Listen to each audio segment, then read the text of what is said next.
أهلا بكم في رمي التماس. كل جديد في عالم كرة القدم، من أخبار، صفقات وتصريحات نارية، في دقائق توصلك الصورة كاملة. لا تنسى اللايك والاشتراك، ويلا نبدأ. تخيل معايا وسام أبو علي بعد ما ساب الأهلي، بدل ما يكتب رسالة وداع زي أي لاعب محترم، نزل لايف على إنستغرام وقال كلام قلب الدنيا. دعونا نتعرف على تفاصيل تصريحاته.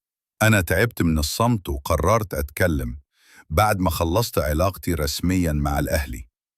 بصراحة أنا مش ندمان، وكنت أتمنى أطلع من بدري. من أول يوم دخلت فيه النادي حسيت إن في شيء غلط. إدارة الأهلي بتعيش في فيلم إنهم الأفضل في العالم، بس في الحقيقة مفيش احتراف، مفيش شفافية، مفيش احترام لرغبة اللاعب. عرض كولومبوس كرو كان على الطاولة من بدري، بس هم رفضوه. مش عشان محتاجيني، لا، عشان عناد بس. مشكلتهم إنهم فاكرين كل لاعب لازم يقول حاضر ونعم. لا، في أوروبا وأمريكا اللاعب شريك مش عبد في النادي.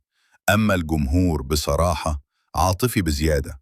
أول ما طلبت أمشي اتقلبت لهجتهم، من وسام البطل لوسام الخاين.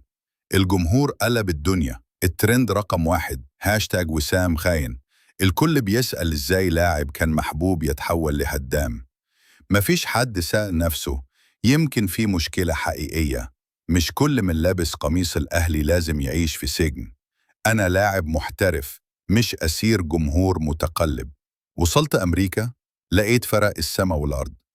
الاحتراف مش بس في الفلوس، الاحتراف في التعامل، في الحرية، في النظام. كل حاجة محسوبة بالدقيقة، بالاحترام. مفيش تطبيل، مفيش تنمر. أنا مشيت عشان نفسي، مشيت عشان أطور من نفسي، مش عشان أهرب.